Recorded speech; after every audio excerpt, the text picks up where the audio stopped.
Hello and welcome to Hamilton the Podcast. I'm Vinton Bayne. And I'm Robbie Hurlocker. We're now going to proceed to cry for about 45 minutes straight, so if that's not your thing, you might turn it off. That legitimately might happen on this podcast, actually. I made the mistake about 4 minutes ago of saying that we should listen together to this song and actually go through it together. And man, I want to go back 4 minutes ago and redo all of my decisions in that time because this is hard to talk after listening to this song. After you listen to the song, it's Quiet Uptown. You can only sit in quiet. There is a suffering too terrible for words. And this is it. I think we have ended the past two episodes by saying, oh man, future Robbie and Vinton, they sure are going to have a rough time. Good luck, guys. Yeah. I can now say as future Vinton that past Vinton's a jerk. Past Robbie is a jerk too. Against him. What a mean person. This is definitely one of the songs that every single Hamilton fan understands you're not supposed to listen to when you're in public. That's right. Not unless you want to look like a baby. Right. I've actually listened to this song on the highway before, and it was equally dangerous. It was actually more dangerous than just sitting on a subway or something, because when you're driving on the highway and your tears are actually making it hard for you to see, and your eyes start to burn a little bit, and you have to wipe them, it's scary somewhat. So every single time I've listened to this, I have hit a point where I cried. It is yet to fail. Yeah, I keep expecting that I will just build up an immunity to this song. If I listen to it enough times, if I inoculate myself enough, then I will be able to be completely immune to its emotional effects. And I'm like you. I get watery eyes literally every single time. In fact, in my last sentence, I had to wipe the tear from my eyes because it was still there from when we were listening to the song. It is so hard.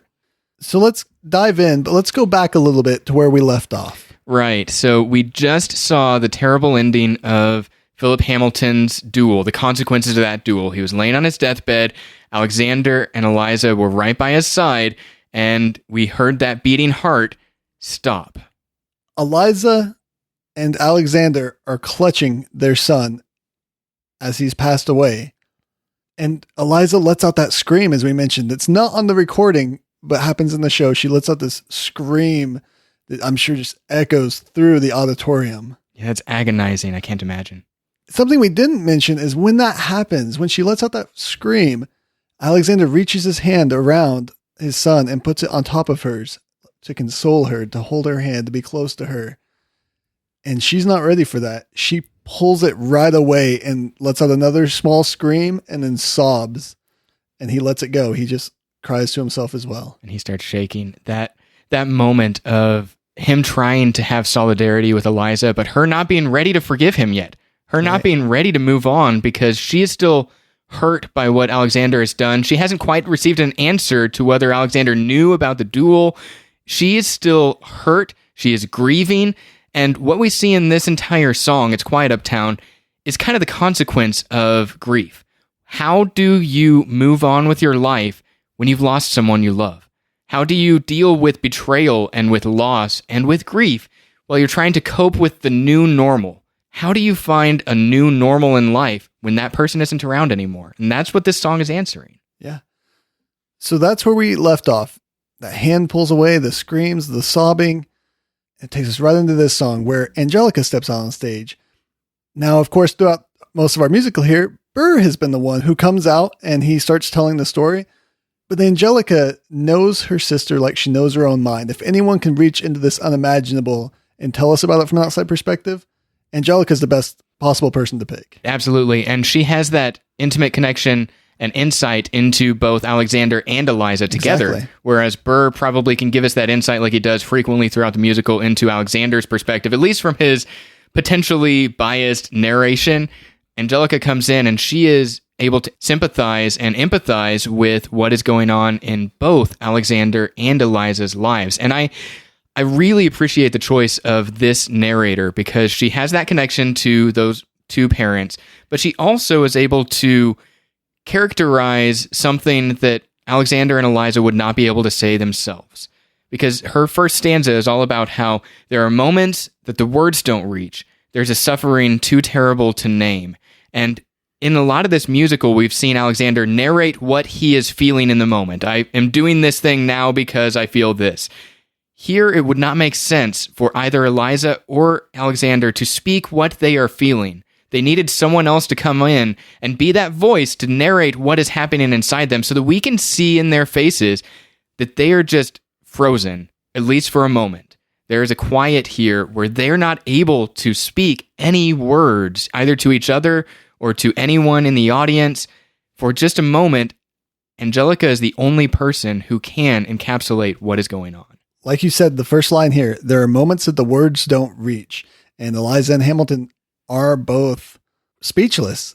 This is one of the few moments where Alexander doesn't really have much to say. There's not much to say. And Eliza herself, throughout this whole song, only has one line.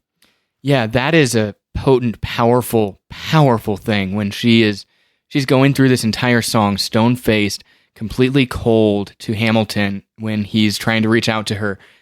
And yeah, when she sings her one line, it's stirring and it's gripping, but we'll get there. Yeah. There is a suffering too terrible to name. And an interesting thing I saw online was that there's a saying that while a person who loses a spouse is called a widow or a widower, and a person who loses his parents is called an orphan, there's not a word for someone who loses a child because the grief and loss is unspeakable. That's right. It is absolutely terrifying to have that as a possibility in your mind. I once tweeted about how I made the mistake of listening to Stay Alive, the reprise, and then going into It's Quiet Uptown. And then my dad, of all people, tweeted back to me the sentence, something like, try listening to it after having thought that your own son was going to die in childbirth and having to deal with the potential loss of a son. Speaking about me and how I had been that child who scared him to death at my own birth. And so he is someone who has had to wrestle with that. There are a lot of parents out there who have had to actually wrestle with the actuality of that.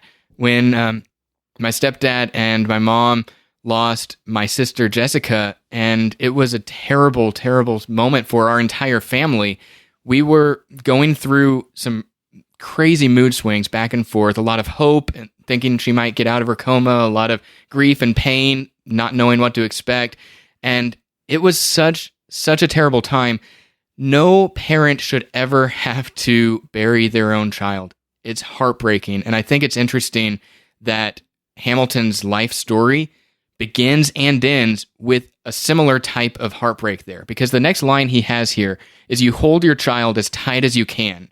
Remember, back in the islands, when Alexander Hamilton was there, he was sick and his mother was holding him. Right. They were sick and she was holding him and he couldn't seem to die. So in that moment, Alexander was the child who lost his parent. And in this moment, Alexander has grown up and he's been holding his own child and he sees his child die in his arms. So he is the parent and the child who couldn't seem to die.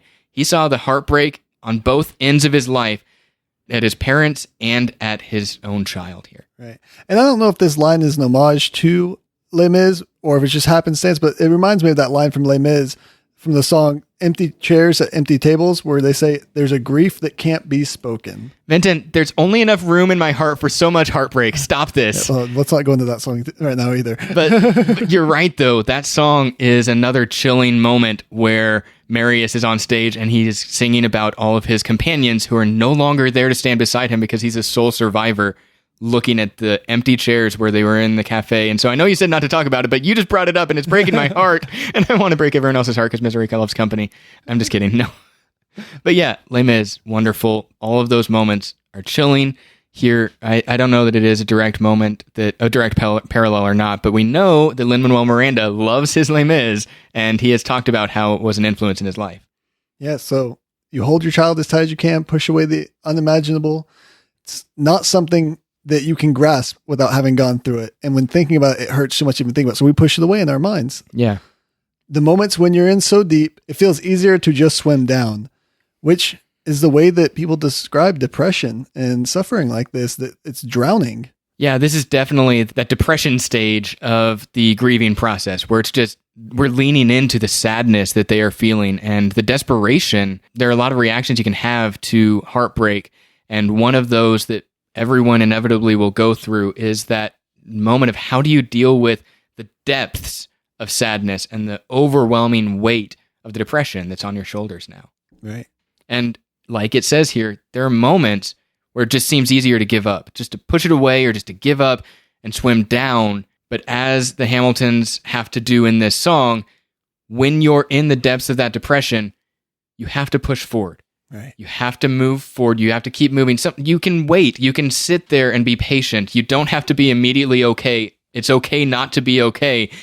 But if you are in a moment of depression and you're upset and you don't know what to do, find someone else. Find some help. Find some moments where you can get someone on your side like the Hamiltons have here, where they're able to eventually be together, support one another, and they have to move on with their life because life does not stop for everyone else that survives. So the ensemble joins Angelica and they say, the Hamiltons move uptown and learn to live with the unimaginable, which in 1802, Hamilton's house in Harlem, the Grange, was completed and they moved in uptown. Since I'm mentioning the year, as we've mentioned before, this timeline is a little bit off here because obviously the next song is going to be the election of 1800. So we're jumping around a little bit, but this fits the flow of the story way better this way. Oh, absolutely. You're able to lean into his family life and then end with all of the Aaron Burr conflict after this song. The rest of this musical really is dedicated to the Aaron Burr, Alexander Hamilton conflict. And so here we get to resolve the Eliza and Alexander conflict that's been going on.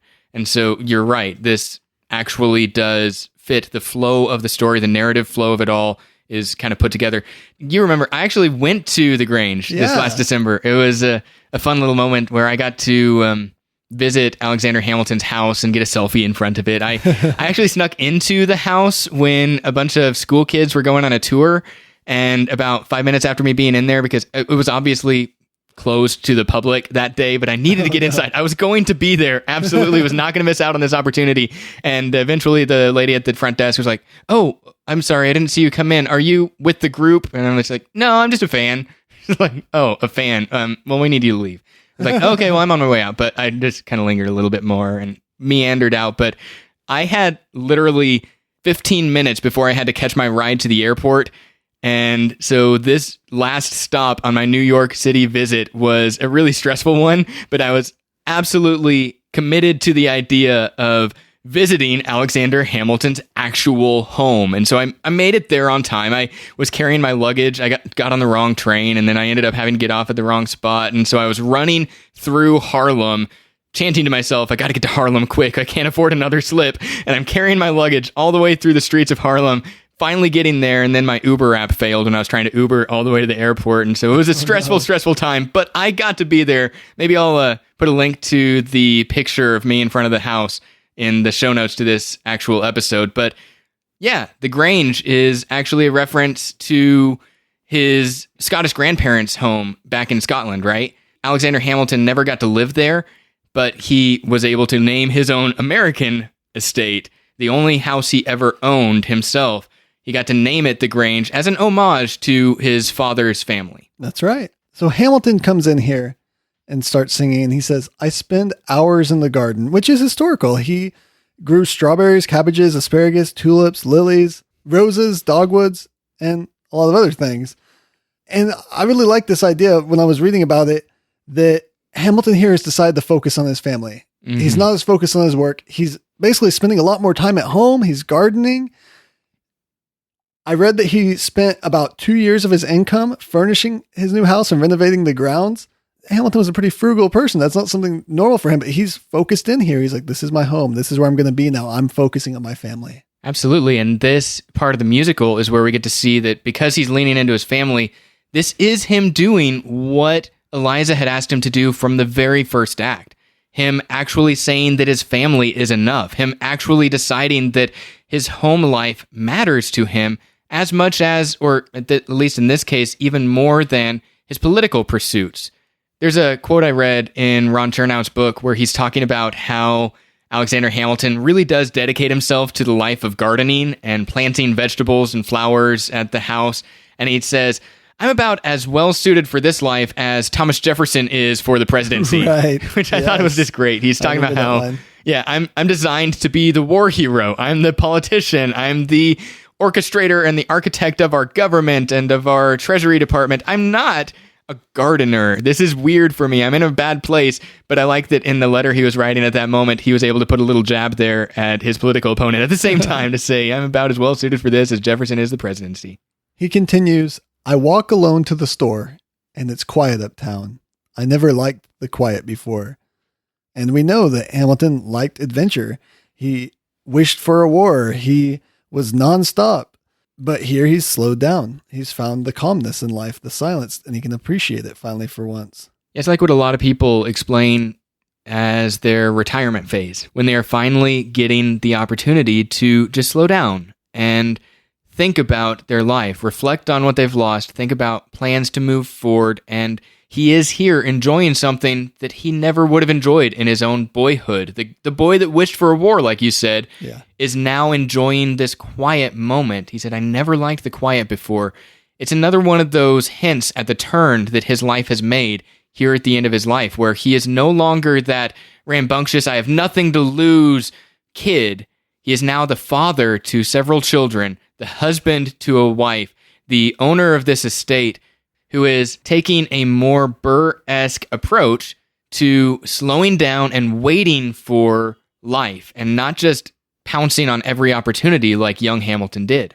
Right. He says, I take the children to church on Sunday, a sign of the cross at the door, which is something that Presbyterians don't do, which was what Hamilton was. But he later would convert to Episcopalian, which is something they do. They do the blessing ritual of doing the cross. Yeah, I don't remember what year of Hamilton's life it was when he converted to the Episcopal Church and became Episcopalian, but he did, by the end of his days, go through the high church religious aspects of the Episcopal Church. And it was a interesting turn from his Presbyterian roots, but it's where he and Eliza ended up going at the end of their days. And he says, and I pray. That never used to happen before. Remember when we talked about in the hurricane, he said, when my prayers to God were met with indifference, I picked up a pen and I wrote my own deliverance. He thought he was his own God. He thought he could write his way out of this thing. He could take control. He didn't need to pray anymore. He could overcome it. Now he's falling back on that belief in God, that support for him. And he's praying again. Right. And there was one other moment in the musical when he prayed, but it was just, Lord, show me how to say no to this. Right. And he didn't, I feel like in those moments, he probably just didn't listen to God. He didn't really think about it. Whatever religious perspective you want to take on that, you can't just ask the higher power to show you how to do it. You have to actually say no yourself too. Yeah. I feel like that's one of those moments where all of us have experienced, at least somewhat in human nature, where we put out the face of saying no to something like, oh, help me say no, just so we can look back and go, well, I asked for help, but I couldn't get it. But you didn't really want it. Yeah. You wanted to say yes. Exactly.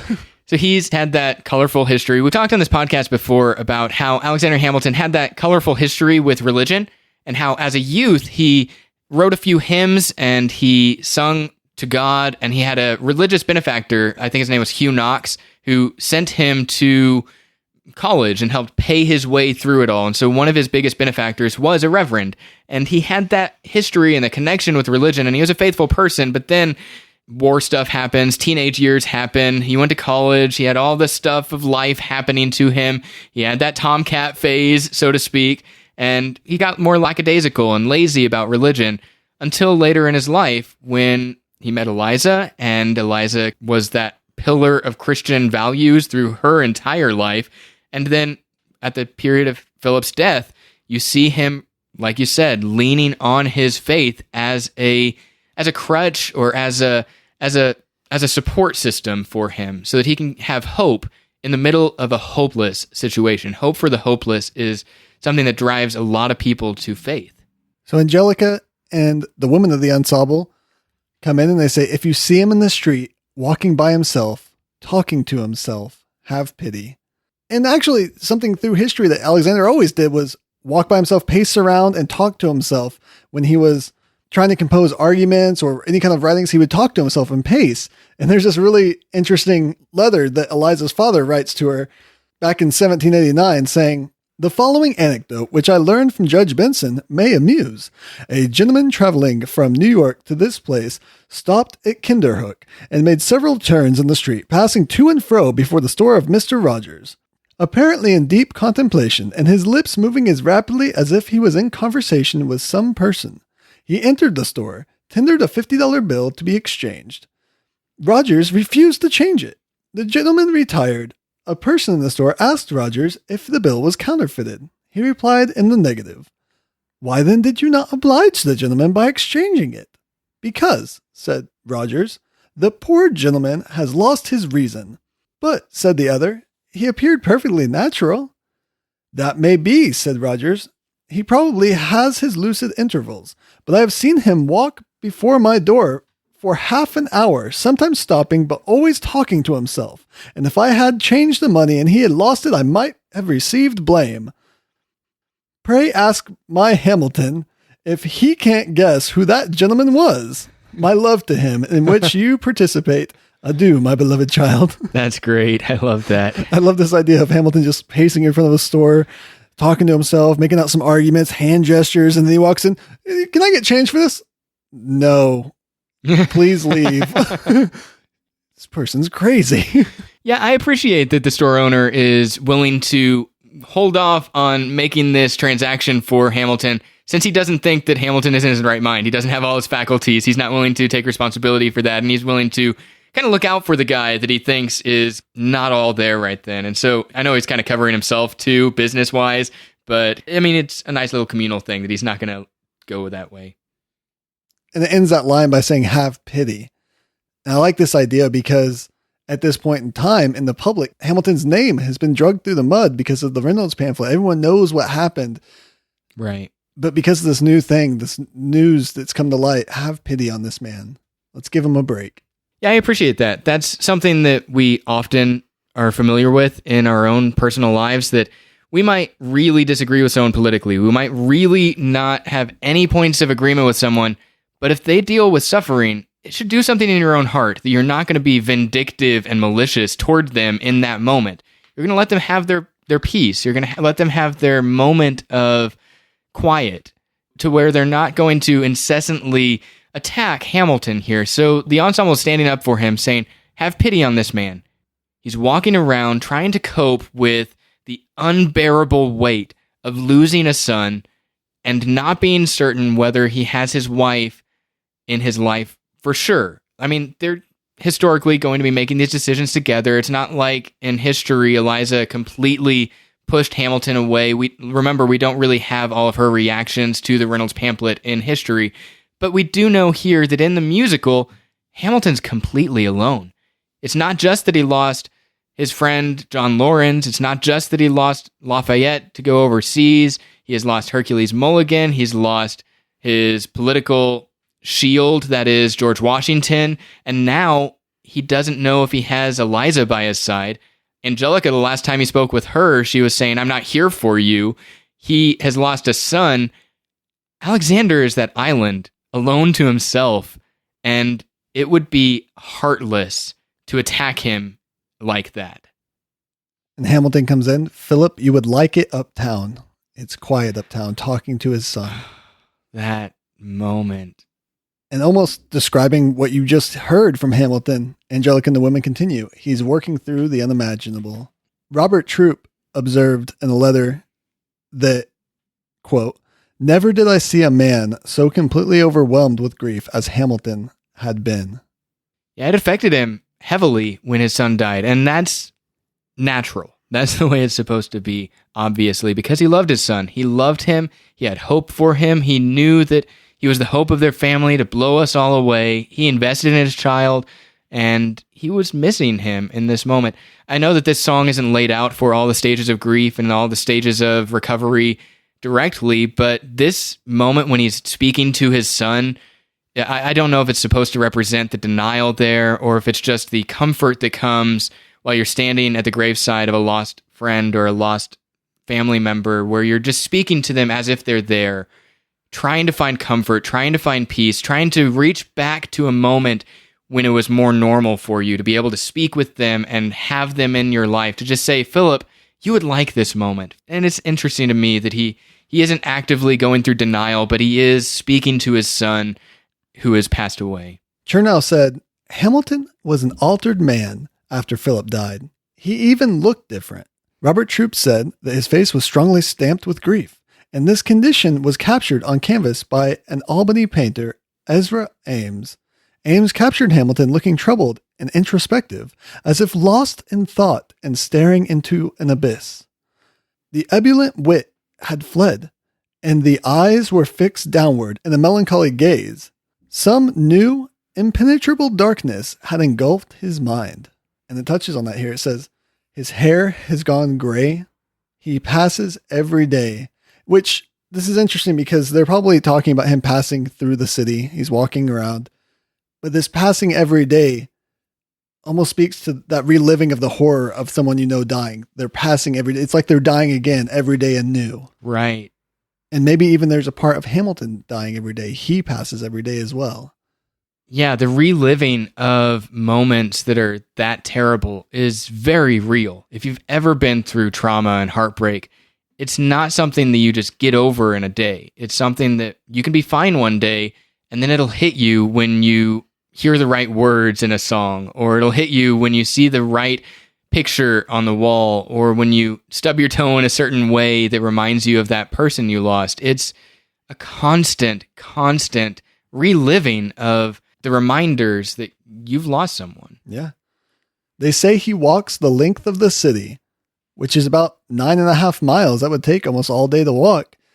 I guess Hamilton's in mourning. He doesn't really have much else to do. Besides gardening. Yeah. Maybe he doesn't do it every day.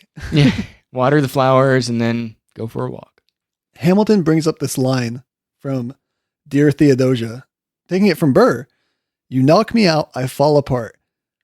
I might be reading into this, but I really like that he's using someone else's line to describe what's happening because he still can't find the words. Right. There's the one aspect that he is actually becoming more like Burr. He is responding to situations the way Burr would have responded at the beginning of this musical, but he's also having to rely on someone else's expression for what has happened here, because this man who wrote nonstop, who created treatises, who was able to write financial systems into existence, he is unable to write words in this moment that capture what he is really feeling. So I like that meaning that you brought up of him relying on Burr's expression to encapsulate what is going on in this moment. And it's very different connotations. You knock me out, I fall apart, with the hope of a child, and then here at the end of Philip's life. And we didn't really bring up the staging, but on the stage here, you have Hamilton walking around town, walking around the stage, and people are walking around him and seemingly avoiding him as they're singing about him. Like people gossiping as someone comes through the street, the ensemble sings around him. And at this moment, Eliza comes on the stage and Hamilton starts addressing her. I love the staging they do with Eliza. When Pippa walks out on stage, she is completely stone-faced, completely cold, completely still like a statue. She is unmoved by all of the words Hamilton sings to her. She does not flinch. She does not look towards him. She does not acknowledge him. She just lets the words wash over her. And you do not know as an audience member what her reaction is. You don't know what's going on inside of her mind. Yeah, and that description I gave of that painting of Alexander Hamilton could actually be used for the way that Eliza's portrayed on stage here. She stares out into the abyss. Somber. He sings to her, look at where we are. Look at where we started. Her words. Yeah, and the first time she said those words to him, he was the one that was distressed, saying, how are we going to take care of a kid? You're going to be married to a poor man. You're going to be a poor man's wife. Do you relish that notion? And she reminds him, look at where you are. You've come so far, and your life is not one that is just going to end here with nothing. Just enjoy what you've gone through. Enjoy what you've been through, and let your family be enough now. And so he is finally, it's taken a couple hours throughout this musical for him to get here, but he's finally acknowledging the importance of her words to say, look back and see what we've come through. Look at where we started and look at where we are now. And you see that understanding comes even deeper in Hamilton's next line when he says, I know I don't deserve you, Eliza. And those are probably some of the truest words that are uttered in this entire musical almost. That she is the kindest and most trusting person you'll ever find, and he is Alexander Hamilton. Right, and he ends it by saying, but hear me out, that would be enough. Whoa. Hamilton just said that would be enough. Hamilton just said, here's a way that I can finally be satisfied. Yeah, that is absolutely something that'll slay everybody. Yeah. I really like that he's singing this. And I mean, obviously he's saying her words at the beginning there, but he's singing this whole thing in her tune. And most of the songs that we've seen so far, when people have their own tunes, Hamilton comes in and changes it. He's not willing to sing to anybody else's tune. He's adjusted himself to Eliza here. He's taking on her tune. Right. There's so much to be read into this. I love that so much. Alex Lacamoire is the musical director for Hamilton. He worked alongside Lin-ManuelMiranda to arrange and orchestrate most of the music in this musical. And he talks a lot about how this is the most achingly beautiful song in the show. And he talks about how the music here is not complex. It's very simple music that's in this song, but it requires intense focus because it is intimately exposed. It starts out with that whole do-do-do-do-do-do-do-do-do-do-do-do, and you have just the simple keyboard playing that line. And he says that's a very, very simple piece for me to play. He's the one playing that keyboard from the pit while he is directing all of it. And he says I have to focus so hard on it because if I make a single mistake in what I'm playing, literally everyone in the theater will know it. Everyone will understand that I played the wrong note. And it is so intimate and bare that I think that intimacy is really appropriate for this song because he is writing for a song where Hamilton is emotionally vulnerable. He is emotionally exposed. He is being intimate with Eliza here. He's confessing his depression and his sadness, and he's coping with his grief. It is an intimate window into his heart. And so when you see the orchestration of how the song is put together musically, you see it starts out with that melody and you hear the notes of a harp or a hammered dulcimer going through that. And he says that at this certain point is one of his most interesting moments of the musical where you see just two strings players playing. And he said that you can't get much quieter than two strings players just going back and forth.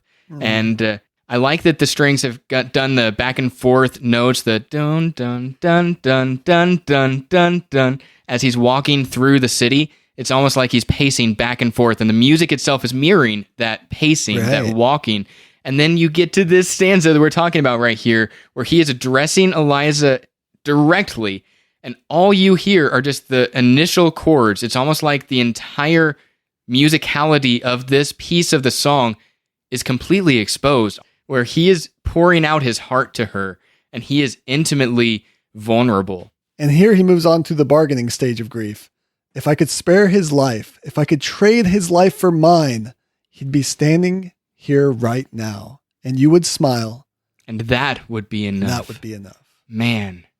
And in a rare moment, Hamilton admits that he doesn't know here. I don't pretend to know the challenges we're facing. I don't know where we're headed. I don't know how hard this is going to be to recover from. I know it's never going to be the same, but I don't know what challenges await us. I know there's no replacing what we've lost, and you need time. But I'm not afraid. I know who I married. Again, her line there. Mm-hmm.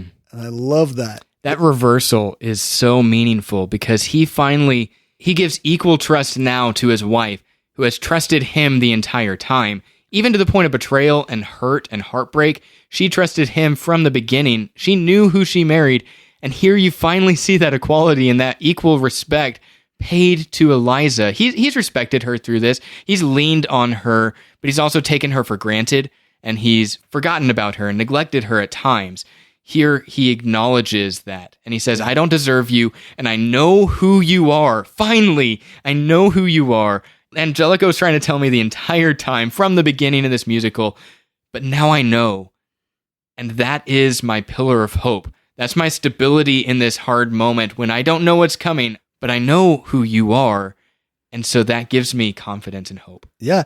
It's almost this idea of he knows he's not strong enough, but he knows who he married, and he knows that she is strong enough. Right. And he can be there by her, and she can pull him through as well. Yeah, so when he says, just let me stay here by your side, that would be enough. That would be enough. He's trusting that she will be that person on whom he can lean in this grief again. The company comes back in. If you see him in the street, walking by her side, talking by her side, have pity. They've moved up a little bit. Now they're walking together. Right, but Eliza is still stone-faced. Right. She has still not acknowledged Hamilton. She's started kind of walking and letting him walk beside her. They're walking side by side, but she is still not saying anything. Hamilton is kind of that desperate puppy that is wanting attention here. He's following her. He's looking at her like she's fragile, like he's really sensitive. He's very on the defensive while he's still pursuing her, and he's asking her questions, but she's not answering. And he just goes at it more, and he says, Eliza, do you like it uptown? It's quiet uptown. And the ensemble seems to comment on the fact that this type of mending of a broken relationship is really, really, really hard when they say he's trying to do the unimaginable. He's trying to redeem himself here. He's trying to make a family out of the family he has broken, and the family that has been broken in multiple, multiple ways. He's trying to reach out for a grace that he doesn't deserve. And the tension is building because we still do not know how Eliza is going to respond. We still have not heard her say a word. We have not seen her actively move towards Alexander or away from him. She's just let him be there. And we are letting that tension build. The company says, see them walking in the park long after dark. A callback to Take a Break when Eliza said, there's a lake I know in a nearby park. You and I can go when the night gets dark. There's this foreshadowing of the relationship coming back together here. Yeah, in that context, it was more of a romantic getaway that we can kind of get away without the kids. Right. And here, they're now without one of their kids, and they're in the park, and it's not the same romantic thing. It's a longing for that. It's a longing for that intimate romance, but they're taking in the sights of the city, just really still heartbroken and not sure how to move forward yet. Hamilton again borrows another line. Look around, Eliza. I almost imagine that last Eliza is so pleading. Hamilton is at the end of his ropes, and the way that Lin-ManuelMiranda delivers that on the cast recording is so desperate. He's been following her around, trying to get her attention, trying to ask her questions, from the moment that he tried to grab her hand at Philip's deathbed, he's been trying to be with her, trying to be present in her life. And he now is completely at a loss. And he just says, Eliza, he's losing it. I like that they cut that line short, that he doesn't say how lucky we are to be alive right now, because he's wanting to give that idea, but that's not what you want to say, because there's somebody that wasn't lucky enough. The company, again, they are trying to do the unimaginable. And Angelica comes back in. There are moments that the words don't reach. There's a grace too powerful to name. The theme of grace is probably one of the largest themes that speaks to my own heart in all of literature and in all of faith and in all of life. To imagine, and that's why I go to the story of Les Mis, where you see a guy who was a thief at the beginning of his life, and he is able to receive mercy and grace. He's able to receive both of those, that he doesn't get what he deserves, which is the just punishment for his crimes completely. Instead, the Reverend at the beginning of Les Mis showers grace on him by giving him more than he deserves, giving him gifts upon gifts when he deserves punishment upon punishment. Here you see that Angelica is saying there is a grace that we are really in love with as a human race. There's a grace that our heart is longing for. Yeah. And a grace that we really need at times when we are the guilty party. Hamilton is guilty in more ways than one. He doesn't deserve Eliza, but Angelica is here hinting at the fact that there is a grace too powerful to name. We all love a good redemption story. Redemption is so important. And I like that right after that, she again repeats that.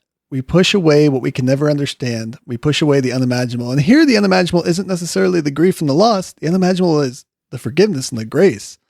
That idea of such forgiveness that goes beyond human comprehension. Yeah, a lot of people feel like, I could never be forgiven. I don't know that I could ever... You just don't know what I did. You could never forgive me for what I've done. Lots of people live in that type of shame and guilt. And grace is really the only cure for it. Forgiveness is the only way we can ever move forward. And we have to learn to forgive ourselves sometimes, because we can be our own worst enemies in that regard. Yeah. Now let's remember how the last song ended with Hamilton putting his hand on Eliza's and she pulled it away. Mm-hmm. She wasn't ready for it. But here they are standing in the garden. Alexander by Eliza's side. She takes his hand.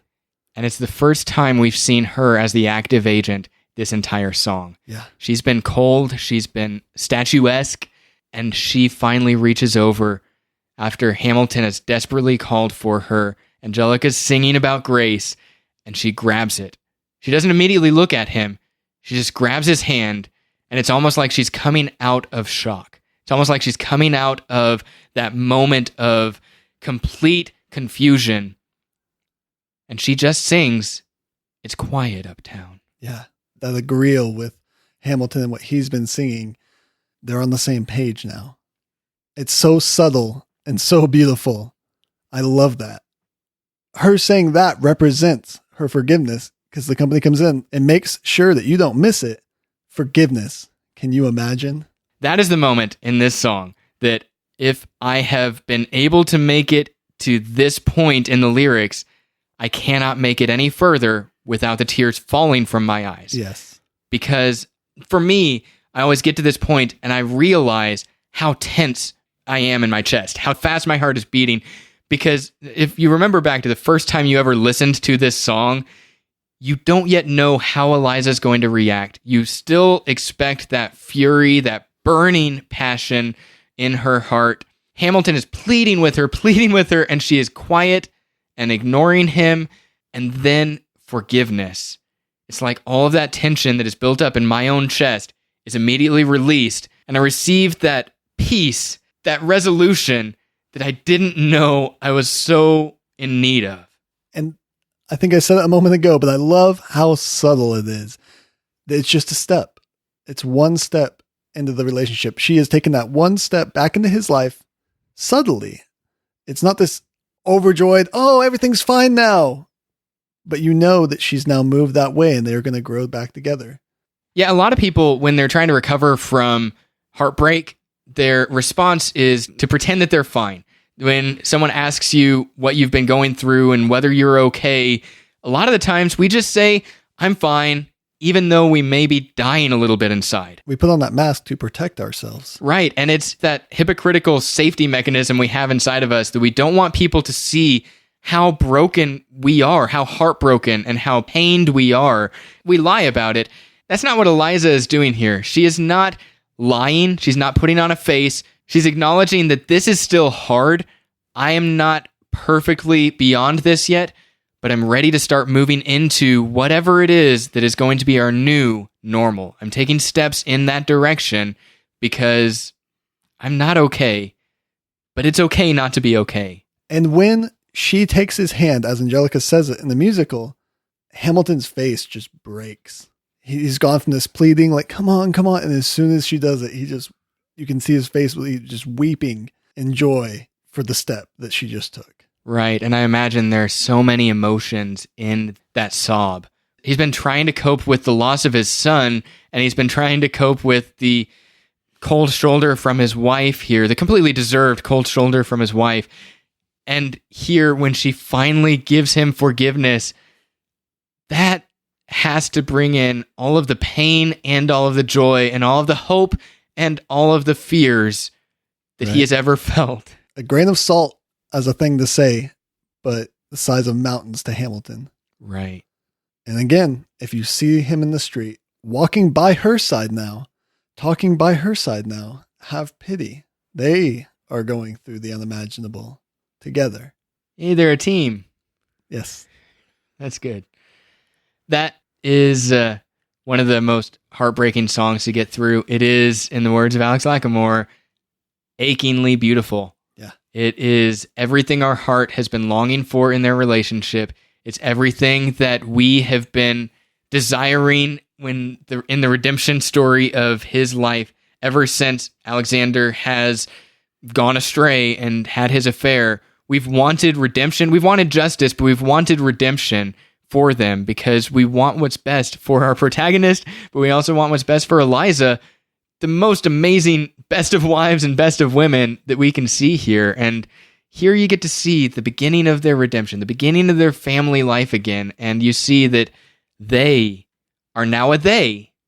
And that brings us to the end of our song. And I'm so glad it's over because this was one of the hardest ones to study. If you follow me on Twitter, you saw me posting while I was taking notes how hard it was for me to get through, because I like to listen to the song while I study over and over again to get it really burnt into my head as I'm thinking about it. And I kept having to take breaks to weep. I honestly thought about suggesting to you that we should record our episodes out of order so that I could have a moment of happy, because these last 3 episodes have been really emotionally gut-wrenching. They're hard, they're heavy, and that's what the musical does to us here. We see that in the Act 1 rise of Hamilton, we see that he rises up to be seated at the right hand of the Father, and in Act 2, we've seen him fall from that prominence and from that power through all of the Reynolds affair, through the Reynolds pamphlet, through everything with Eliza, with his family, with Philip, and here he is at close to the bottom of his fall.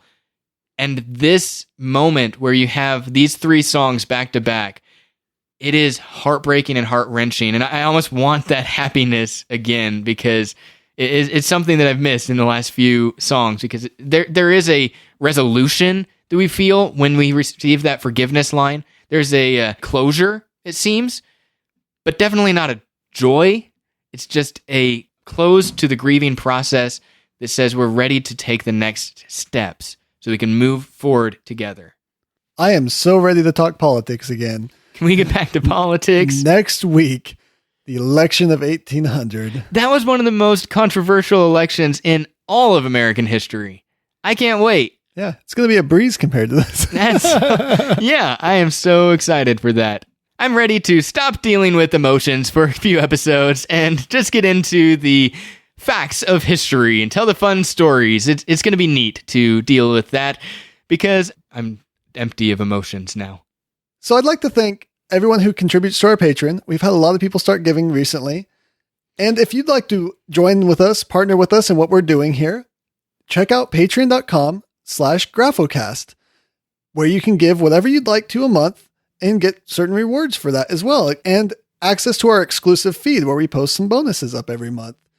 And I know that we're running out of songs to cover here on Hamilton the Podcast. That's right. But we have a bunch of ideas of how to move forward. We've been discussing this back and forth on our off time here, and we've come up with a lot of cool ideas, and we'd love to hear your feedback as well. So if you have some ideas of what you'd like to hear moving forward, let us know. Right. And I'm really excited to tell all of our listeners about the ideas we have and the structure we've started putting together for our episodes that come after we reach the final song. But I know that we're not supposed to announce those yet until we get them finalized.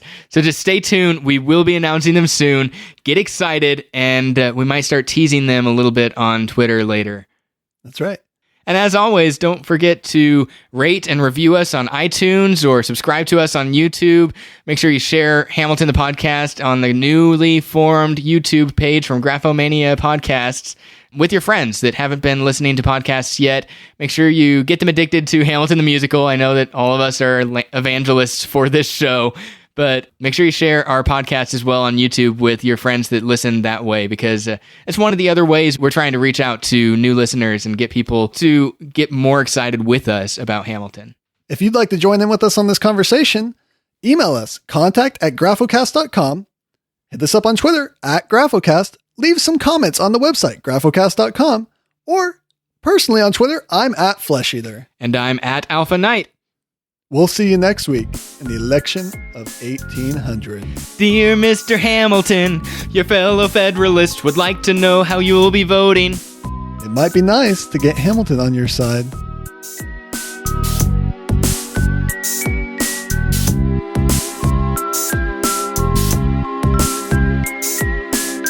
This has been a Graphomania production. If you would like to hear more podcasts, go to graphocast.com, graphocast.com. Follow us on Twitter @graphocast and like the Graphomania page on Facebook for news and updates.